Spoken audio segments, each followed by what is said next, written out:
Students, as we are discussing our history chapter number 2 new king and kingdoms, इसके 2 part हम पहले ही कर चुके हैं। आज हम अपना नेक्स्ट पार्ट कंटिन्यू करने जा रहे हैं। So let's continue our class. So हमारा चैप्टर हमने यहाँ तक कंप्लीट किया था। नेक्स्ट हमारा टॉपिक है a closer look to Cholas. Means अब यहाँ से हम अपनी चोलास किंगडम के बारे में, उनके रूल के बारे में पढ़ने जा रहे हैं कि किस तरीके के वो रूलर्स थे। सो इस मैप में हमें दिखाया जा रहा है। सो स्टूडेंट्स, ये जो एरिया है, ये एरिया हमारा कौन सा है, जहाँ पे रूलर्स चोलास का किंगडम क्या था, फैला हुआ था।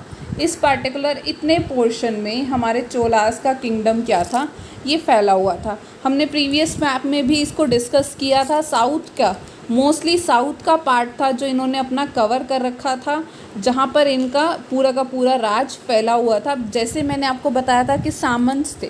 सामंत्स पहले छोटे लेवल के ऊपर थे, राजा के साथ मिलकर रूल कर रहे थे, अपना राज चला रहे थे। फिर जब वो बहुत ज़्यादा पावरफुल और वेल्दी हो जाते थे, उस वक्त वो क्या करते थे, उस राजा को हटाकर फिर अपना शासन लागू करवाते थे। तो सेम चोलास के साथ भी यही था। पहले ये लोग बहुत छोटे लेवल के ऊपर काम कर रहे थे, बट उसके बाद धीरे धीरे करके इन्होंने अपने किंगडम को बहुत ज़्यादा फैलाया। ठीक है, फ्रॉम उदयपुर टू थांजावुर। अब देखो यहाँ मैप में हम लोकेट करते हैं उदयपुर टू थांजावुर। गेरा मैप में How did Cholas rise to power? A minor chiefly family known as Mutariar held power in the Kaveri Delta. ठीक है, ये क्या थे, एक बहुत ही छोटी सी फैमिली थी जिसको मुतारियार के नाम से जाना जाता था, जो कहाँ पर थी, कावेरी डेल्टा के पास थी। कावेरी डेल्टा का मतलब है यहाँ पर कावेरी नदी के पास थी। They were subordinate to the Pallava kings of Kanchipuram. ये क्या थे, ये पालवा किंग्स के सबऑर्डिनेट थे, उनके अंडर काम करते थे। Vijayalaya who belong to ancient chiefly family of Cholas from Udaipur. यहाँ पर बताया जा रहा है कि विजाल्या क्या है, विजाल्या एक फैमिली थी चोलास की जो कि उदयपुर से बिलोंग करते थे। They capture the delta from the Muttaraiyar in the middle of 9th century. इन्होंने मुतारियार से उनका डेल्टा ले लिया था 9th सेंचुरी में। And he build the town of Thanjavur and a temple for goddess Nishumbhasudini there. और वहाँ पर फिर उन्होंने थांजावुर में क्या किया था, अपना शहर बनाया था और टेम्पल, एक मंदिर बनाया था गॉडेस के लिए। कौन सी गॉडेस के लिए, निशुम्बसदिनी के लिए। ठीक है, the successor of Vijayalaya conquered neighbouring regions and the kingdom grew in size and power. So जो ये सक्सेसर थे विजाल्या के, सक्सेसर का मतलब क्या है, जो इनके आगे आने वाले बच्चे थे, पीढ़ी थी, बेटे हुए, आगे उनके बेटे हुए, इन सब ने नेबरिंग कंट्रीज़ के साथ, नेबरिंग रीजन्स के साथ, कंट्रीज़ नहीं रीजन्स कहेंगे हम, नेबरिंग रीजन्स के साथ लड़ाई लड़ी, युद्ध करे और अपने किंगडम के साइज़ को बढ़ाया, अपनी पावर को बढ़ाया। किस किस को हराया था, Pandyans and Pallava territories to the south and north were the part of this kingdom. ठीक है, वो इसी किंगडम का ही पार्ट थे, इनको हराया था। राजा फर्स्ट, जो चोलास के सबसे ज़्यादा पावरफुल रूलर थे, राजा फर्स्ट, उनको सबसे ज़्यादा पावरफुल रूलर कंसीडर किया जाता था। He become king in 985 and expanded control over most of this area. और उन्होंने अपना कंट्रोल इन बहुत से एरियाज़ में फैला रखा था। He also reorganise the administration of empire. उन्होंने अपने एम्पायर की एडमिनिस्ट्रेशन को भी दोबारा से रीऑर्गेनाइज किया। और जो राजा के बेटा थे, राजेंद्र फर्स्ट, ही कॉन्टिन्यू हिज पॉलिसीज़, और उसने अपने फादर की पॉलिसीज़ को कॉन्टिन्यू रखा और रेड द गंगा वैली, और गंगा वैली के ऊपर भी रेड करी। Sri Lanka and countries of south east Asia, developing a navy for these expedition. इनके पास जो चोलास की मोस्ट पावर थी ना, वो नेवी के ऊपर था। इनका बहुत अच्छा कंट्रोल था। उसी की वजह से ही नेवी मीन्स शिप्स के थ्रू जब एक प्लेस से दूसरे प्लेस पर जाकर अपना ये लोग कंट्रोल बनाते थे, अच्छे से कंट्रोल करते थे। इवन सिर्फ इंडिया ही नहीं, इंडिया के बाहर श्रीलंका पर भी इन्होंने अपना कंट्रोल कर रखा था। सो जो बहुत इम्पॉर्टेंट है इसके अंदर, ये सब कुछ इम्पॉर्टेंट है कि पहले इन्हें किस नाम से जाना जाता था, मुतारियार्स के नाम से जाना जाता था। कावेरी डेल्टा के पास थे, सबऑर्डिनेट थे ये पालवा किंग्स के कांचीपुरा में। विजाल्या जो एंशियंट फैमिली है इनकी चोलास की, उदयपुर से। इन्होंने मुतारियार को कौन सी सेंचुरी में जीता था, मिडल 9th सेंचुरी में जीता था। थांजावुर में अपना टाउन बनाया था, गॉडेस टेम्पल बनाया था।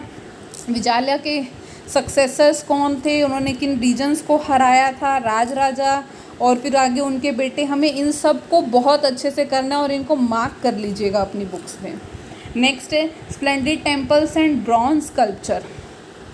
The big temples of Thanjavur and Gangaikonda Cholapuram build by Rajaraja and Rajendra are architecture and sculpture marvels. ठीक है, जो बड़े बड़े टेम्पल्स इन लोगों ने बनाए थे मीन्स वो बहुत ही देखने लायक थे। आर्किटेक्चरल वर्क, स्कल्पचर वर्क इनका बहुत अच्छा था। They have done marvellous work there. कहाँ पर बनाया था? थांजीवुर में और गांगीकोंडा में। ये लोग टेम्पल्स बहुत ज़्यादा बनाते थे, पैलेसेस बनाते थे।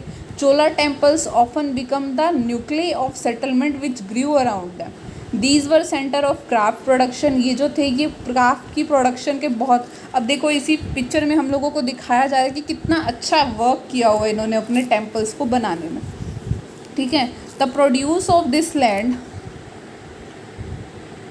went into maintaining all the specialists who work at temple and very often live near it। Means जो इन टेम्पल से होने वाली इनकम थी उसका कहाँ यूज़ किया जा रहा था? स्पेशलिस्ट जो लोग मंदिर में काम करते थे उसके आसपास रहते थे, जैसे पुजारी हुए, गार्लैंड मेकर हुए, कुक्स हुए, स्वीपर, म्यूजिशियन, डांसर्स, इन सब पर खर्च किया जाता था। इन अदर वर्ड्स टेम्पल्स, ये जो टेम्पल्स थे ये सिर्फ वर्शिप का ही प्लेस नहीं थे। These are not only place of worship, they were the hub of economic, social and cultural life as well. ये क्या था? एक इकोनॉमिक लाइफ, इकोनॉमिकली भी इनको स्ट्रॉन्ग बना रहा था, सोशली बहुत अच्छा था, इन्हें स्ट्रॉन्ग बना रहा था, और कल्चरली भी क्या था? इनके कल्चर को बहुत ज़्यादा एक्सप्लोर किया जा रहा था।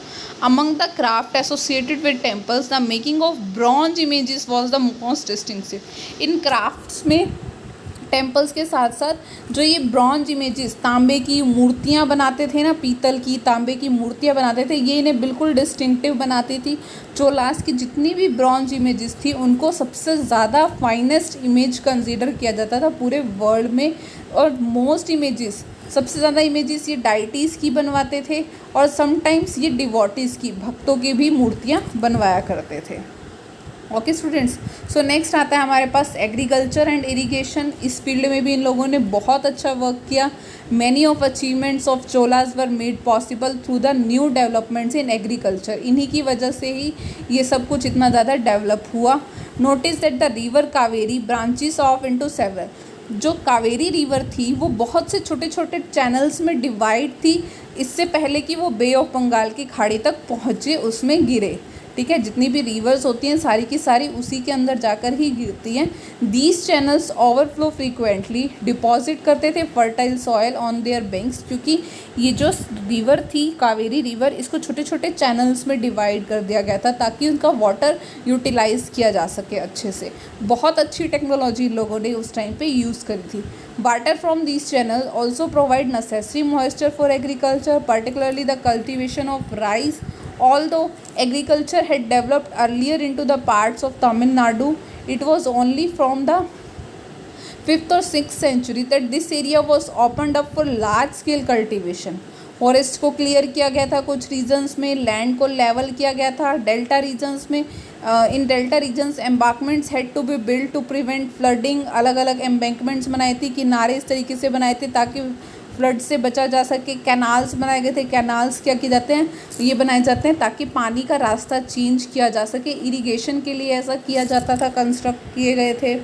ठीक है, ताकि खेतों तक पानी पहुंचाया जा सके। कुछ एरियाज़ में 2 क्रॉप्स उगाई जाती थी एक साल में, और बहुत सारे केसेस में, in many cases it was necessary to water crops artificially. तो उसके लिए इन्होंने इरिगेशन के अलग अलग मेथड्स का यूज़ किया गया था। कुछ एरियाज़ में वेल्स बनाए गए थे।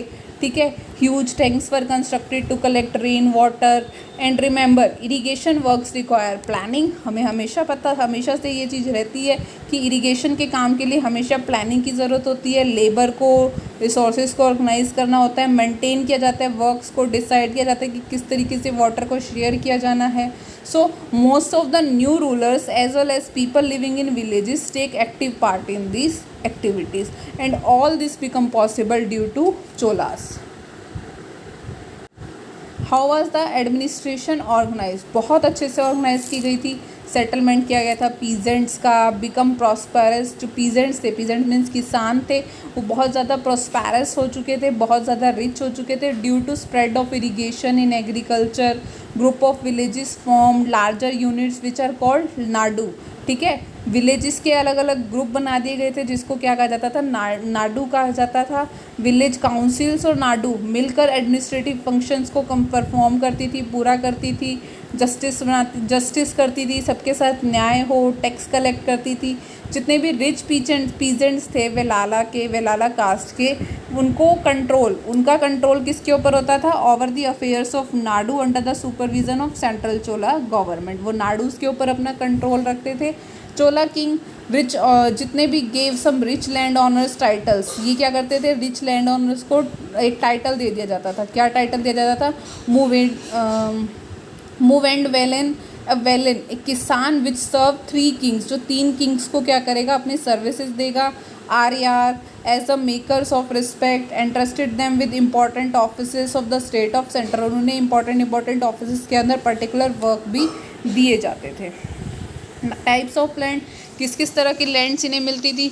चोला inscription mention several categories of land like vellanvagai, ये कैसी लैंड थी, land of non Brahmin peasants की थी। ब्रह्मदेवा, ब्राह्मण्स को जो लैंड दी जाती थी। शलभ होगा, लैंड दी जाती थी स्कूल की मेंटेनेंस के लिए। देवदाना, ठीक है, और तिरुनमुखानी, ये लैंड थी जो टेम्पल्स को गिफ्ट की जाती थी। पालीचंदम, ये लैंड थी जो जैन इंस्टीट्यूट्स को डोनेट की जाती। तो इस तरीके से था। So we have been that Brahmans which often receive land grants और brahmadeya. As a result, large number of Brahman settlement emerged in Kaveri valleys as in the parts of South India. Each Brahmdeya was looked after by assembly or sabha of prominent Brahman landholders. These assemblies work efficiently. Their decisions were recorded in detail in inscription, often on stone, और stones के ऊपर भी और temples की walls पर भी इन decisions को record किया जाता था. Association of traders known as Nagrams, which also occasionally perform administrative function in town.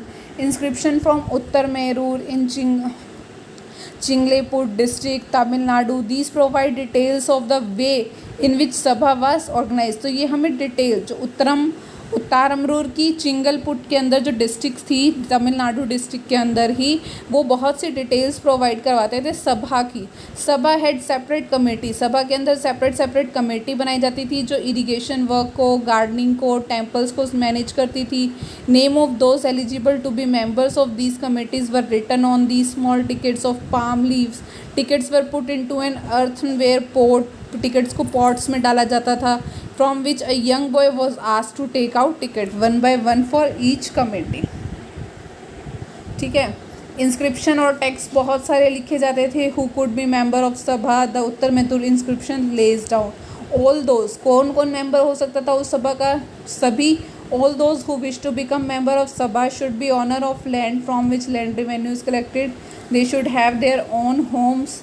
उनकी एज 35 से 70 के बीच की होनी चाहिए। वेदों की नॉलेज होनी चाहिए। वेल वर्स्ड होने चाहिए एडमिनिस्ट्रेटिव वर्क में। ऑनेस्ट होने चाहिए। If anyone has been a member of any committee in last 3 years, he cannot become member of another committee. Anyone who was not submit his account, those of relative cannot contest on the elections. सो इस तरीके से ये कुछ rules और regulations बनाए गए थे कि सभा में कौन कौन पार्टिसिपेट, कौन मेंबर बन सकता है। While inscription tell us about kings and powerful men, here is an excerpt from the Periyanpuram, a 12th century Tamil work है। उसका हमें एक एग्जाम्पल दिया जो हमें बताता है ऑर्डिनरी मैन की लाइफ्स को। इसे आप लोग खुद से पढ़ लीजिएगा। So China under the Tang dynasty. In China, an empire was established under the Tang dynasty. The Tang dynasty इनकी थी, शासक था, which remained in power for about 300 years from 7th to 10th century. Its capital Xi'an was one of the largest city in the world, visited by Turks, Iranians, Indians, Japanese, Koreans. The Tang Empire was administered by a bureaucracy recruited through an examination, which was open to all who wished to appear to it. The system of selecting officials remained in place with some changes till in 1911. ठीक है, so this is about our chapter 2, new and new kingdoms. Okay students.